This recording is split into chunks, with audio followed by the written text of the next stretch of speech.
কর্মচারী ইউনিয়নের general secretary Shubhashis Das, আপনার কি মতামত? মানে শেষ পর্যন্ত এত কিছু করেও তো 4% বেড়েছে, এটাকে আপনি দেখবেন সামনে রেখে, নাকি যে কথাগুলো মলয় বাবু এবং সুমিত বাবু বললেন সেগুলো ব্যাখ্যা করার চেষ্টা করবেন? বাস্তবে কর্মচারী সংগঠন তো কর্মচারীদের স্বার্থের দিকটাই দেখবে এবং স্বার্থের দিকটা নিশ্চয়ই অন্যায্য বিষয় দেখবে না।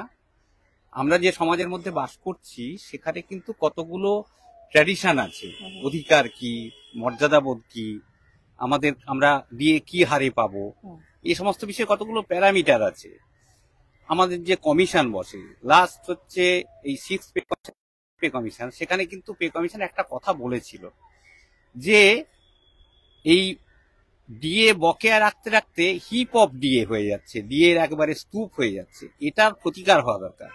সভাপতি তখন কিন্তু কর্মচারী আন্দোলন থেকে একটা দাবি উঠেছিল যে ডিএ এর একটা স্ট্যান্ডিং অর্ডার করে দিক, দাবি উঠেছিল তখন। এবং অদ্ভুত ব্যাপার, বামফ্রন্ট আমলেও কিন্তু এটা নিয়ে লড়াই করতে হয়েছে এবং ব্যতিক্রমী ভাবে 5.5 মাসের মধ্যে তখন ঘোষণা হয়েছিল 2009 সালে 22 জানুয়ারি ধর্মঘটের মধ্য দিয়ে।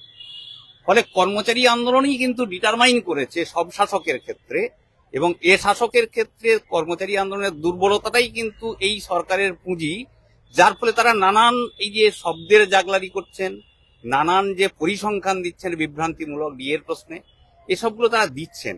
আমি বলবো নিশ্চয়ই কালকে আমি 14% পেতাম, আজকে 18% পাবো 1 মাস বাদে 2 মাস বাদে, নিশ্চয়ই আমার সুবিধা হবে।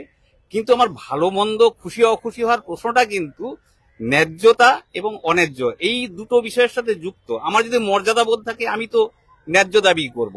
আমি কি এটা বলবো যে না সরকার পারছে না, কিছুই খুব জনমুখী প্রকল্প নিচ্ছে, জনমুখী প্রকল্প নিচ্ছে, সেটা রূপায়ণটা কিন্তু আমরা প্রশাসনের মধ্যে থেকে খুব ভালো করে বুঝতে পারি যে সেটা কতটা দুর্নীতিমুক্ত ভাবে হচ্ছে।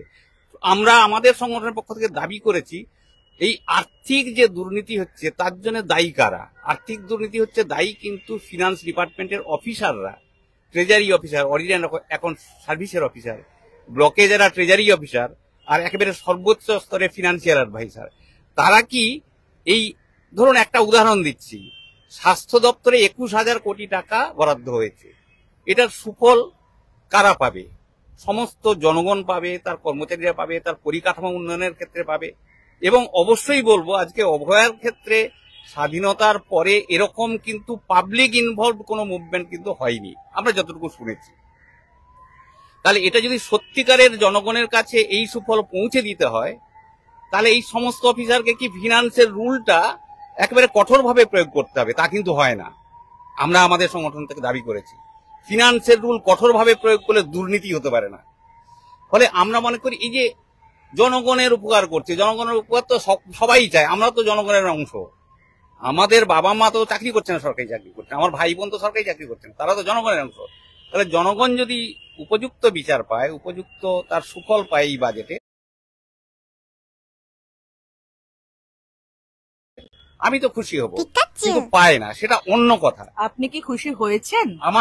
আমার খুশি হওয়াটা নিশ্চয়ই হয়নি, এই কারণে যে এই ন্যায্য দাবি এই সরকার কিন্তু মানছে না, এবং এই ন্যায্য দাবি মানছে না বলেই কিন্তু আমরা মনে করি যে এর বিরুদ্ধে কর্মচারীদের কিন্তু আহ্বান করছি আন্দোলন গড়ে তুলতে হবে। অবশ্যই খুশি না, কারণ এটা অন্যায্য। 3 জন বলছেন খুশি না। কুশল বাবু, আপনি তো একলা দাঁড়িয়ে